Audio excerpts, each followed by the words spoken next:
Hello guys, उम्मीद है आप सब खैरियत से होंगे। हमने अपनी लास्ट वीडियो में डिस्कस किया था about scholarship for Christian young people. Basically हमने डिस्कस किया था कि कौन लोग इसमें अप्लाई कर सकते हैं और कौन लोग अप्लाई नहीं कर सकते, और हमने ये भी डिस्कस किया था कि कौन कौन से डॉक्यूमेंट्स रिक्वायर्ड हैं स्कॉलरशिप में अप्लाई करने के लिए, और इस स्कॉलरशिप को सक्सेसफुली सिक्योर करने के बाद आपको क्या क्या फायदे दिए जाएंगे। तो अगर आपने मेरी वो वीडियो नहीं देखी तो आप लाजमी देखें ताकि आपको पता चल सके कि आप इस स्कॉलरशिप में अप्लाई करने के एलिजिबल हैं कि नहीं। आज की इस वीडियो में हम डिस्कस करेंगे कि हम इस स्कॉलरशिप के लिए ऑनलाइन पोर्टल पे जाके कैसे अप्लाई कर सकते हैं। तो सबसे पहले आपने लिखना है apply.scyp.hu।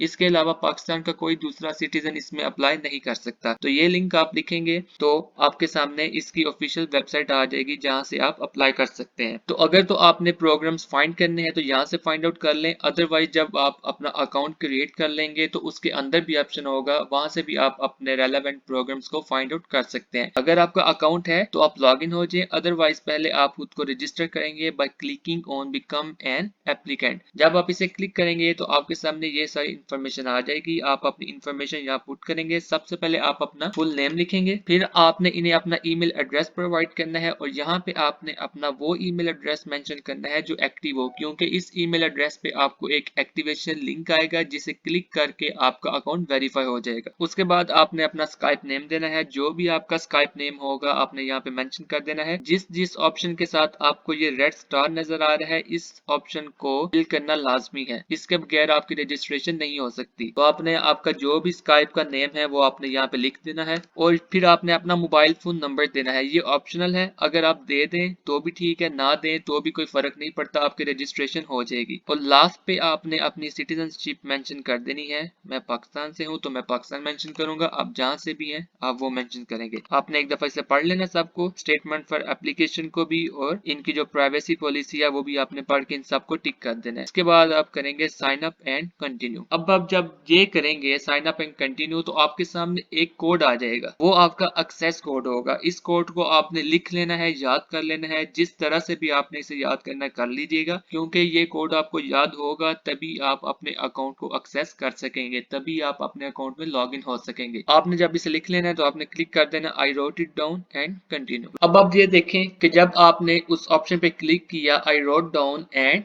कंटिन्यू, तो अब आप अपने अकाउंट पे आ चुके हैं। तो सबसे पहले आपने जो ये काम करना है वो ये है कि आपने अपने रेलेवेंट प्रोग्राम को फाइंड आउट करना है। मैं आपको पहले एक बात बता दूं कि इस स्कॉलरशिप में आप सिर्फ एक प्रोग्राम के लिए अप्लाई कर सकते हैं, मतलब एक से ज्यादा आप रेफरेंसेस नहीं दे सकते। तो आपने केयरफुली अपना प्रोग्राम सिलेक्ट करना है और फिर उसके लिए अप्लाई करना है। तो अप्लाई करने का तरीका यह है, सबसे पहले आपने फाइंड प्रोग्राम्स करना है। जब आप फाइंड प्रोग्राम्स करेंगे तो आपके सामने ये तमाम इंफॉर्मेशन आ गई। आपने बैचलर्स में करना है, 1 ईयर मास्टर में करना है, या मास्टर में करना है, या पीएचडी के लिए अप्लाई करना है। तो जिस लेवल के लिए भी आपने अप्लाई करना है उस पर आपने क्लिक कर देना है, और यहाँ पे आपने एकेडमिक टर्म्स मेंशन कर देनी है। हमारी होगी 2021 टू 2022, और यहाँ पे आपने उसकी लैंग्वेज लिख देनी है कि आप इंग्लिश में कोर्स लेना चाह रहे हैं। और उसके बाद आपने करना है फाइंड प्रोग्राम। जब आप फाइंड प्रोग्राम्स करेंगे तो आपके सामने तमाम यूनिवर्सिटीज की लिस्ट आ जाएगी जो बैचलर्स ऑफर कर रही होंगी थ्रू दिस स्कॉलरशिप। अब बेसिकली आपने यहाँ से अपना रेलेवेंट प्रोग्राम फाइंड आउट करना है। लेट्स सपोज मैं केमिस्ट्री करना चाह रहा हूँ तो मैं यहाँ से केमिस्ट्री को फाइंड आउट करूंगा। अब आप देखें कि मेरे सामने ये केमिस्ट्री की फील्ड आ गई। यहाँ पे आपकी यूनिवर्सिटी की इंफॉर्मेशन होगी कि उसका नाम क्या है और कौन सी फैकल्टी आपके बैचलर्स को ऑफर कर रही है, और यहाँ पे उसकी डेडलाइन होगी। अब केमिस्ट्री में अप्लाई करने की डेडलाइन है 31 जनवरी। बेसिकली इस स्कॉलरशिप में अप्लाई करने की डेडलाइन 31 जनवरी ही है। तो यहाँ से मैं देखूंगा कि इसकी मजीद इंफॉर्मेशन क्या है। जिस यूनिवर्सिटी को भी आपने सिलेक्ट करना है आपने उसकी मोर इन्फॉर्मेशन पे जाकर उसकी तमाम इन्फॉर्मेशन कलेक्ट कर लेनी है कि उसकी क्या रिक्वायरमेंट्स है, एंट्रेंस एग्जाम कैसे होगा, वो सब आपको मिल जाएगा। ये एंट्री क्वालिफिकेशन है कि हाई स्कूल और सेकेंडरी एजुकेशन और higher. Basically Hungarian education system में सेकेंडरी एजुकेशन 4 इयर्स होता है, 9, 10th, 11th एंड 12th। मतलब अगर आपने बैचलर्स के लिए अप्लाई करना है तो ये लाजमी आपके पास मैट्रिक की डिग्री हो और एफएससी की हो। लेकिन अगर आप सेकेंड ईयर में हैं और आपका रिजल्ट 1 अगस्त 2021 से पहले आ जाएगा तब भी आप अप्लाई कर सकते हैं। ये मैंने सारा तरीका पिछली वीडियो में बता दिया था कि उस केस में आपको क्या करना है। ओके, यहाँ से आपको एंट्री क्वालिफिकेशन मिल जाएगी। यहाँ से आपको उन कंट्रीज की लिस्ट मिल जाएगी जो इसमें अप्लाई कर सकते हैं और पाकिस्तान इसमें इंक्लूड है। और ये आपको लैंग्वेज रिक्वायरमेंट्स भी नजर आ रही हैं। ये लैंग्वेज रिक्वायरमेंट्स सिर्फ इस यूनिवर्सिटी की हैं, हर यूनिवर्सिटी की अलग होंगी, आपने जाके चेक कर लेना है। तो अब ये देखें, इन्होंने लिखा है कि एक्सेप्टेड प्रूफ ऑफ प्रोफिशिएंसी आइल्स, टॉफल, एफसीई और सीएई। लेकिन साथ में ये नोट भी आपने पढ़ना है, अगर आपके पास इन 2 केसेस में या 3 केसेस में कोई एक केस है तो आपको कोई जरूरत नहीं कि आप आइल्स और टॉफल का रिजल्ट सबमिट करवाएं। और वो केस कौन से हैं? वो ये हैं कि अगर तो इंग्लिश आपकी नेटिव लैंग्वेज है और अगर आपने अंडर ग्रेजुएट स्टडीज में एडमिशन ले लिया है और उस यूनिवर्सिटी का मोड ऑफ इंस्ट्रक्शन इंग्लिश है। पाकिस्तान में मोस्टली यूनिवर्सिटीज का मोड ऑफ इंस्ट्रक्शन इंग्लिश ही होता है। और इसके अलावा जो तीसरा केस है वो ये है कि अगर आप किसी भी ऐसे फाउंडेशन कोर्स में पार्टिसिपेट कर चुके हैं जो यूपी और अदर हंगेरियन इंस्टीट्यूट्स ने ऑर्गेनाइज करवाया हो। यूपी बेसिकली है यूनिवर्सिटी का नाम, आप ये देखें यूनिवर्सिटी ऑफ पैक्स, तो यूपी इसका नाम है। अगर इस यूनिवर्सिटी ने कोई फाउंडेशन कोर्स ऑर्गेनाइज करवाया है और उसमें आपने पार्टिसिपेट किया है तो भी आपको आइल्स और टॉफल सबमिट करवाने की जरूरत नहीं है। उस केस में आपको ये सबमिट करवाना होगा official transcript of your foundation studies. इसको बेसिकली हम फाउंडेशन भी कह सकते हैं और प्रेपरेटरी भी कह सकते हैं। तो ये इस यूनिवर्सिटी की रिक्वायरमेंट है। आपने जो यूनिवर्सिटी भी सिलेक्ट करनी है आपने उसकी इंफॉर्मेशन जाके खुद सर्च करनी है। ओके, अब यहाँ पर आपको अदर रिक्वायरमेंट्स मिल जाएंगी कि आपने अपने ऑनलाइन पोर्टल पे कौन कौन से डॉक्यूमेंट्स को अपलोड करना है। और उसके बाद मैं देखूंगा इसके एंट्रेंस एग्जाम को, तो इसका एंट्रेंस एग्जाम होगा और टाइप ऑफ एंट्रेंस एग्जाम है ओरल और ये इलेक्ट्रॉनिकली होगा, मतलब इंटरव्यू पे होगा। यहाँ पे आपको एंट्रेंस एग्जाम की डिस्क्रिप्शन सारी मिल जाएगी, तो यहाँ से आपने इन्फॉर्मेशन चेक कर लेनी है। उसके बाद अगर आप इनकी रिक्वायरमेंट्स को फुलफिल करते हैं तो यहाँ पे आपने कर देना है अप्लाई नाउ। जब आप अप्लाई नाउ करेंगे तो आपको एक वेरिफिकेशन ईमेल आएगी जो मैंने आपको रजिस्ट्रेशन के दौरान बताया था। Verification email has been sent to your email address, तो आपने अपनी ईमेल पे जाना है। तो अब मैं इसे क्लिक करूंगा तो ये मेरे सामने एक लिंक आ गया। अब मैंने इस लिंक पे क्लिक करना है तो मेरा अकाउंट वेरीफाई होगा और उसके बाद ही मैं अप्लाई कर सकूंगा। मैंने देखें बीएससी केमिस्ट्री चूज किया था तो बेसिकली मेरा प्रोग्राम ऐड हो चुका है। और इसके बाद अब मैंने क्या करना है, मैंने अपनी प्रोफाइल कंप्लीट करनी है। मैंने ये तमाम जो यहाँ पे आपको प्रोफाइल, कॉन्टैक्ट्स, एजुकेशन, लैंग्वेजेस नजर आ रहे हैं, मैंने जस्ट सब इंफॉर्मेशन इनको देनी है और ऑनलाइन मैंने सबमिट करवानी है। तो सबसे पहले मैं करूंगा नेक्स्ट पेज प्रोफाइल। प्रोफाइल पे मेरा नाम आएगा, मैंने फिर अपना जेंडर सेलेक्ट करना है। यहाँ पे आपने कंट्री ऑफ रेजिडेंस सेलेक्ट करनी है कि जिस कंट्री में आप करंटली रह रहे हैं, मतलब जिस टाइम आप अपनी एप्लीकेशन को सबमिट करवाएंगे उस टाइम जहाँ पे आप रह रहे हैं वो भी आपने यहाँ पे मेंशन करना है। अगर आपके पास कोई डबल सिटीजनशिप है, किसी और मुल्क की भी सिटीजनशिप है तो यहाँ पे आपने मेंशन कर देना, अदरवाइज इसे आप छोड़ दे। यहाँ पे आपने अपना मदर्स का गिवन नेम लिखना है जो आपकी वालदा का अभी नाम है। मैं यहाँ पे कुछ भी रैंडम सा लिख देता हूँ क्योंकि मैं एप्लीकेशन सबमिट नहीं करवा रहा, मैं जस्ट आपको समझाने के लिए ये कर रहा हूँ। तो अगर कोई मदर्स का प्रीवियस फैमिली नेम है तो वो भी आपने लिखना है। जिन जिन ऑप्शंस के साथ ये रेड स्टार आपको नजर आ रहे हैं ये आपने लाजमी फिल करने हैं, इन्हें आप नहीं छोड़ सकते। उसके बाद आपने यहाँ पे सोशल सिक्योरिटी नंबर लिखना है, हमारा वो नहीं होता, हमने जस्ट आइडेंटिफिकेशन डॉक्यूमेंट की इंफॉर्मेशन इनको देनी है। तो यहाँ पे अब देखिए पासपोर्ट है और आईडी कार्ड नंबर है, तो पासपोर्ट अपलोड करना लाजमी है। आईडी कार्ड भी आप कर सकते हैं उस केस में जब आपने पासपोर्ट के लिए अप्लाई किया हो और अभी उसके आने में देर हो, तो उस केस में आप आईडी कार्ड अपलोड कर सकते हैं। लेकिन अभी अगर आपके पास पासपोर्ट है तो आप पासपोर्ट की सारी इन्फॉर्मेशन इन्हें दे देंगे, जो भी पासपोर्ट नंबर होगा वो यहाँ पे लिख देंगे, जिस डेट को इशू हुआ है वो भी आप यहाँ पे लिख देंगे और जो उसकी एक्सपायरी डेट है आप वो भी यहाँ पर मेंशन कर देंगे और कंट्री ऑफ इशू के कौन सी कंट्री ने आपको वो पासपोर्ट इशू किया है। अब आईडी कार्ड की इंफॉर्मेशन भी आपने सारी यहाँ पर इनको देनी है। तो सबसे पहले आपने अपना आईडी कार्ड नंबर लिखना है जो भी आपका नंबर हुआ, उसके बाद आपने लिखना है कि वो आपको आईडी कार्ड कब इशू हुआ था और उसके बाद आपने यहाँ पे मेंशन करना है कि वो आईडी कार्ड कब एक्सपायर होगा। यहाँ पे आपने अपनी डेट ऑफ बर्थ लिखनी है जो भी आपकी डेट ऑफ बर्थ है और यहाँ पे आपने कंट्री ऑफ बर्थ लिखना है कि कंट्री ऑफ बर्थ आप कौन से मुल्क में पैदा हुए थे। यहाँ पे आपने लिखना है प्लेस ऑफ बर्थ, मतलब अपने सिटी का यहाँ पे आप नाम लिख सकते हैं जिस सिटी में आप पैदा हुए थे। और ये भी आपने लिखना है कि कौन से मुल्क में आपका आईडी कार्ड इशू हुआ था, तो पाकिस्तान हम लिखेंगे। यहाँ पे आपने अपना स्काइप आईडी दे देनी है, ये ऑप्शनल है, ये लाजमी नहीं है। Social security number Hungarian if any, अगर तो आप कभी हंगरी में रह चुके हो तो आप इसे फिल करेंगे, अदरवाइज आपको इसे फिल करने की जरूरत नहीं है। और यहाँ पे लिखे have you been a scholarship holder in a scholarship programme financed by Hungary अगर हंगरी की किसी स्कॉलरशिप में आप पहले एनरोल हैं तो आप लिख देंगे यस, अदरवाइज आप लिख देंगे नो। और हंगेरियन टैक्स आईडी नंबर उसी केस में होगा अगर आप कभी हंगरी में रह चुके हैं, अदरवाइज आप इसे फिल नहीं करेंगे। और ये क्वेश्चन है कि आपने हंगरी में as a self finance student पढ़ा है, तो अगर आपने पढ़ा है तो आप लिख देंगे यस, अदरवाइज आप लिखेंगे नो आई एम नॉट। और उसके बाद है कि एप्लीकेशन डेडलाइन के वक्त आप हंगरी में as a self finance student पढ़ रहे हैं, अगर आप पढ़ रहे हैं वहां पे तो आप यस लिख देंगे, अदरवाइज आप इसे भी नो कर देंगे। और यहाँ पे आपने अपना वो चर्च मेंशन करना है जिसके थ्रू आपने अपना लेटर ऑफ रिकमेंडेशन साइन करवाया है। तो ये आपको पता होगा कि आपने किसके थ्रू करवाया है, इनमें से लाजमी एक ऑप्शन होगा, तो जो भी ऑप्शन आपके रेलेवेंट हुआ आपने वो क्लिक कर देना है। और उसके बाद ये मेरी इन्फॉर्मेशन कंप्लीट होगी। मैंने लास्ट पे यहाँ पे एक अपनी फोटो अपलोड करनी है, जेपीईजी फाइल मैंने अपलोड करनी है अपनी पिक्चर में। ये मैंने अपनी पिक्चर अपलोड कर दी। इस तरह मैंने अपनी प्रोफाइल कंप्लीट कर ली, मैंने अपनी तमाम इन्फॉर्मेशन को दे दी। तो यहाँ से मैं इसे सेव कर लूंगा। सेव करने के बाद मैं इसे नेक्स्ट पेज पे जाऊंगा। यहाँ पे मैंने अपनी सारी कॉन्टेक्ट इन्फॉर्मेशन इन्हें देनी है। ये ईमेल मेरी पहले ही लिखी हुई है और ये ईमेल एड्रेस वेरीफाई भी हो चुका है। अगर आपने ईमेल अपनी चेंज करनी है तो यहाँ से आप चेंज कर सकते हैं। यहाँ पे आप अपना एड्रेस देंगे, जो भी आपका एड्रेस हुआ। यहाँ पे आप अपना हाउस नंबर लिखेंगे जो भी आपका हुआ, और यहाँ पे आप लिखेंगे आपका सिटी कौन सा है, टाउन कौन सा है या विलेज कौन सा है।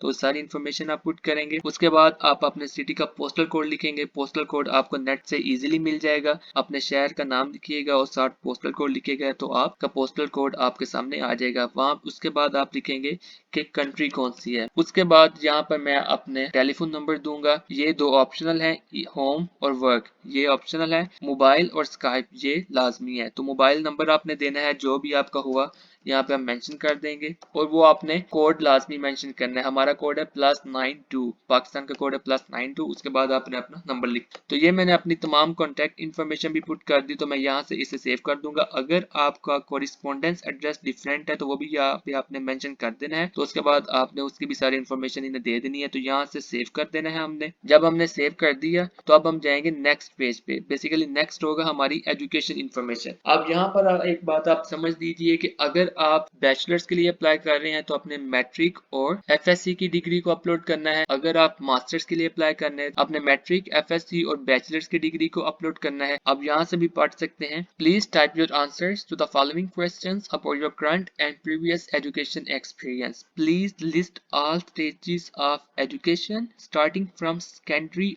और high school to your highest level of university education if any. मतलब आपने स्टार्ट करना है अपने मैट्रिक लेवल से और फिर आपने हाईएस्ट जाते जाना है। पहले मैट्रिक, फिर इंटरमीडिएट, फिर बैचलर्स, फिर मास्टर्स अगर आप पीएचडी के लिए अप्लाई कर रहे हैं। तो मैं बैचलर्स के लिए अप्लाई कर रहा हूँ तो सबसे पहले मैंने लिखना है मैट्रिक की डिटेल। तो यहाँ पे मैं लेवल ऑफ एजुकेशन सिलेक्ट करूंगा सेकेंडरी एजुकेशन, क्योंकि हंगेरियन एजुकेशन सिस्टम में सेकेंडरी एजुकेशन 4 इयर्स होती है, 9, 10th, 11th एंड 12th। तो सेकेंडरी एजुकेशन में यहाँ से सिलेक्ट कर दूंगा। अब यहाँ पे मैंने अपना नेम लिखना है स्कूल का जो भी मेरा था, और फिर मैंने अपना प्रोग्राम नेम लिखना है। बेसिकली हमारा प्रोग्राम जो मैट्रिक में होता है वो जनरल साइंस ही होता है। तो आप यहाँ पे जनरल साइंस भी लिख सकते हैं या मैट्रिक भी लिख सकते हैं। तो उसके बाद आपने साइंटिफिक डिसिप्लिन मेंशन करना है। मतलब आपका जो मैट्रिक था उसमें साइंटिफिक डिसिप्लिन कौन कौन से थे। हमारे थे bio, chemistry, physics and math. तो ये 4 सब्जेक्ट आपने यहाँ पे मेंशन कर देने हैं। और ये सारा नीचे ऑप्शनल है। Diploma name, diploma number, diploma issue date, diploma issued by, यहाँ पे आप लिख सकते हैं। ये आपके रिजल्ट कार्ड पे तमाम इन्फॉर्मेशन आपको दी गई है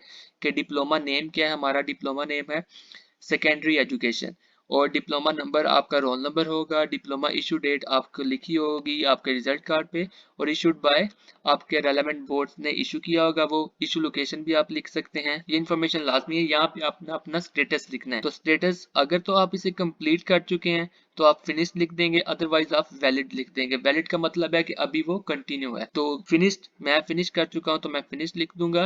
तो यहाँ पे मैं स्टार्ट ऑफ स्टडीज लिखूंगा कि कौन सी डेट को मेरा ये कोर्स स्टार्ट हुआ था। तो यहाँ पे आपकी जो भी डेट थी, मतलब 9th क्लास में जब आप बैठे थे, आपने वो डेट लिख देनी है। और उसके बाद आपने ग्रेजुएशन जिस सन में कंप्लीट की आपने वो भी लिख देना है। उसके बाद मैं लिखूंगा कि नॉमिनल लेंथ कितनी है, मतलब मेरे इस कोर्स की लेंथ क्या थी, कितने साल मैंने इस कोर्स में पढ़ा। तो हमारा जो मैट्रिक है वो 2 साल का होता है।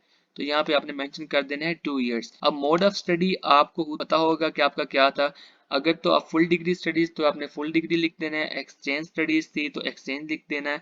अगर डिस्टेंस स्टडीज थी तो डिस्टेंस लिख देना, डिस्टेंस मीन ऑनलाइन स्टडीज। तो फुल डिग्री स्टडीज आपने यहाँ पर मेंशन कर देनी है। फाइनेंसिंग सोर्स आपने मेंशन करना है कि कौन आपको फाइनेंस कर रहा था।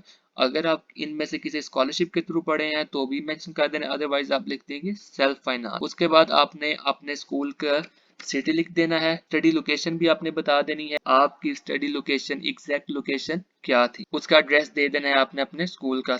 उसके बाद होगा स्टडी लैंग्वेज, जो भी आपकी लैंग्वेज होगी आपने वो भी यहाँ पे मेंशन कर देनी है। अगर आप इंग्लिश मीडियम पढ़े हैं तो आपने यहाँ पे इंग्लिश को मेंशन कर देना है, तो यहाँ पे मैंने इंग्लिश मेंशन कर दिया। इसके बाद आपने लिखने एवरेज ग्रेड, बेसिकली आपने अपने मैट्रिक की परसेंटेज लिखनी है। यहाँ पे जितनी भी आपकी परसेंटेज होगी आपने यहाँ पे मेंशन कर देनी है। और उसके बाद आपने लिखना है कि एवरेज ग्रेड पॉसिबल कितना है, तो 100 पॉसिबल हमारी परसेंटेज है। तो ये मेरा कंप्लीट हो गया मैट्रिक का। अब मैंने यहाँ पे अपनी इंफॉर्मेशन पुट करनी है इंटरमीडिएट की।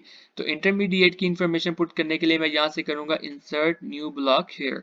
तो लेवल ऑफ एजुकेशन पहले मैं सिलेक्ट करूंगा, सेकेंडरी एजुकेशन ही सिलेक्ट करूंगा। प्रोग्राम नेम लिखूंगा, मैंने प्री इंजीनियरिंग की है तो मैं लिख दूंगा एफएससी प्री इंजीनियरिंग। और साइंटिफिक डिसिप्लिन में मैं लिख दूंगा कि मेरे पास मैथ था, मैथ एंड फिजिक्स केमिस्ट्री। तो यहाँ पे मैं लिख दूंगा कि 2 साल की थी मेरी एफएससी।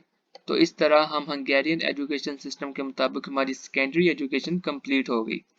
अब मैं लिखूंगा मोड ऑफ स्टडीज, क्योंकि मैंने कॉलेज में ऑन कैंपस क्लासेस ली हैं तो मैं लिखूंगा फुल डिग्री स्टडीज। और फाइनेंसिंग सोर्स में लिखूंगा सेल्फ फाइनेंस्ड। अगर आपने स्टाइपेंडियम हंगेरिकम या scholarship for Christian young people के थ्रू अपनी एफएससी की है या 12th ग्रेड तक एजुकेशन कंप्लीट की है तो आप लिख देंगे, वो भी ऑप्शन यहाँ पे मौजूद है। तो मैं सेल्फ फाइनेंस लिखूंगा। तो ये मैंने कर दिया सेव पूरा, क्योंकि मैं बैचलर्स के लिए अप्लाई कर रहा था तो मुझे यही एजुकेशन इंफॉर्मेशन इनको देने की ज़रूरत थी। तो अब मैं इस इंफॉर्मेशन को पुट करने के बाद इसे यहाँ से सेव कर दूंगा। सेव करने के बाद मैं जाऊंगा नेक्स्ट पेज। नेक्स्ट पेज पे बेसिकली मैंने अपनी लैंग्वेज इंफॉर्मेशन इनको देनी है। तो सबसे पहले मैंने अपनी नेटिव लैंग्वेज इन्हें बतानी है, तो वो होगी उर्दू। अब बेसिकली अब ये यहाँ पर देख सकते हैं, वो कह रहे हैं कि अगर आपने कोई लैंग्वेज टेस्ट दिया है तो वो भी यहाँ पर आप मेंशन कर सकते हैं। लेट्स सपोज आपने आइल्स दिया है या टॉफल दिया है या कोई भी इंग्लिश लैंग्वेज का आपने टेस्ट दिया है तो वो यहाँ पर आप मेंशन कर सकते हैं इंसर्ट न्यू लैंग्वेज का ब्लॉक को ऐड करके। जब आप इसे ऐड करेंगे तो आपके सामने ये तमाम इंफॉर्मेशन आ जाएगी कि वो कौन सी लैंग्वेज थी, फॉरेन लैंग्वेज कौन थी। ऑब्वियसली वो इंग्लिश थी। प्रोफिशिएंसी आपकी क्या, मतलब उसमें आपका ग्रेड क्या आया है। और उसमें आप यहाँ पे लिखेंगे language test date additional information, मतलब आपने टेस्ट कौन सा दिया था, कौन सी डेट को टेस्ट दिया था, और एडिशनल इन्फॉर्मेशन भी आप लिख देंगे। और यहाँ पे आप लिखेंगे कि आपका एक्सपीरियंस कितना है इस लैंग्वेज को यूज करने का। लेट्स सपोज इंग्लिश है तो आप लिख सकते हैं कि हमारा 12 ईयर्स एक्सपीरियंस है, अगर आपने इंग्लिश मीडियम से पढ़ा है थ्रू आउट। तो इस तरह आप इसे ऐड कर सकते हैं। ये ऐड करने के बाद मैं इसे कर दूंगा सेव। इस तरह मेरी लैंग्वेज इंफॉर्मेशन भी सेव होगी। अब मैं जाऊंगा नेक्स्ट पेज पे। नेक्स्ट पेज पे मैंने अपनी एम्प्लॉयमेंट हिस्ट्री देनी है। अगर आपने कहीं पे काम किया है, अगर आपने कहीं पे जॉब की है तो आप अपनी एम्प्लॉयमेंट हिस्ट्री दे सकते हैं, अदरवाइज आप इसे एम्प्टी छोड़ सकते हैं। You can leave this section empty if you have not had any job experience.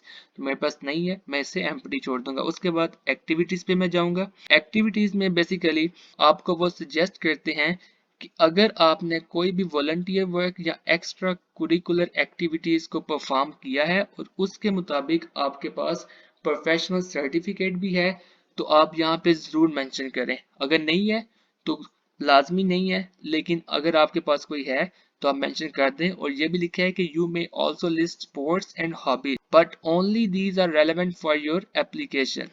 अगर आपके पास अपनी एप्लीकेशन के रेलेवेंट कोई स्पोर्ट्स और हॉबीज हैं तो भी आप यहाँ पर मेंशन कर सकते हैं। उसके बाद आपने रेजिडेंसीज का रिकॉर्ड देना है। ये उस केस में अगर आप किसी एक्सचेंज पीरियड के थ्रू बाहर रह के आए हो या आपने बाहर से कहीं पढ़ा हो तो उस केस में आपने यहाँ पे अपने रेजिडेंस की तमाम इंफॉर्मेशन इनको देनी है। कंट्री कौन सा था, पर्पज ऑफ स्टे क्या था, कितनी देर के लिए आप स्टे किया आपने, ये सारा आपने इन्फॉर्मेशन पुट करनी है। मैं नहीं रहा तो मैं इसे इन्फॉर्मेशन को पुट नहीं करूंगा। और उसके बाद आपने अपने डॉक्यूमेंट्स अपलोड करने हैं।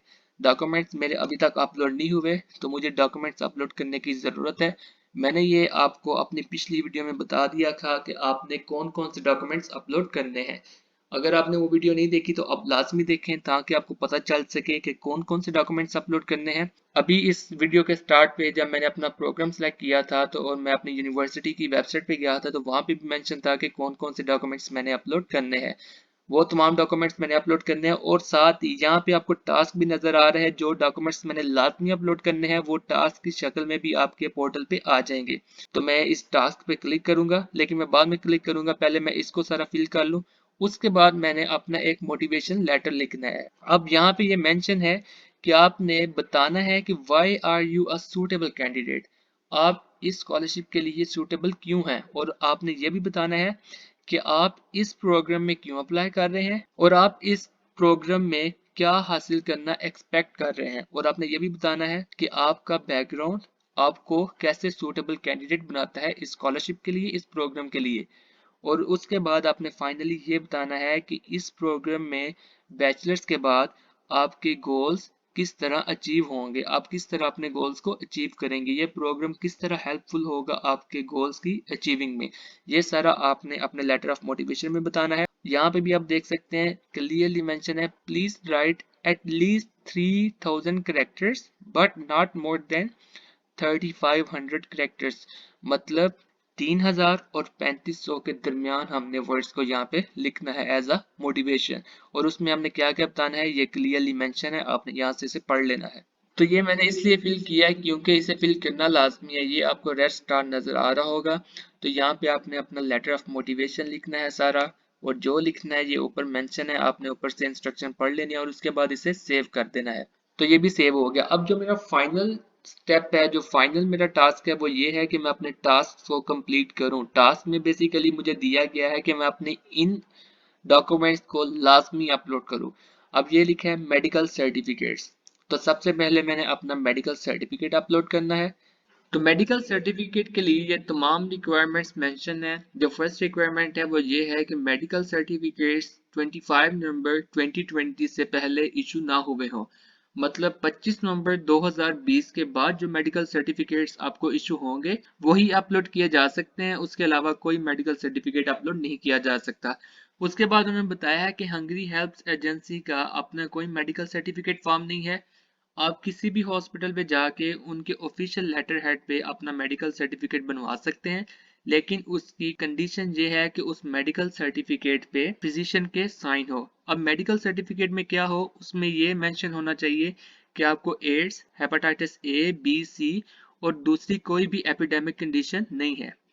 तो आपने इन तमाम पैरामीटर्स को फुलफिल करके एक मेडिकल सर्टिफिकेट बनवा के यहाँ पे अपलोड कर देना है। ये आपने अपलोड कर दिया तो अब आपने यहाँ पे लिख देना है कि आई have uploaded the original and translation.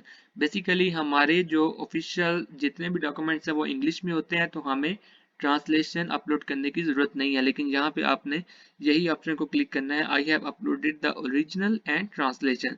जब आप इसे क्लिक करेंगे तो ये आपका स्टेटस चेंज सेव हो जाएगा। यहाँ पे आप इसे बैक कर देंगे तो अब ये देखें कि यहाँ पे टिक आ गया, मतलब ये इशू रिजॉल्व हो गया। अब आपने करना है अपना पासपोर्ट अपलोड करना है। Scan copy of your passport must be uploaded in the documents tab.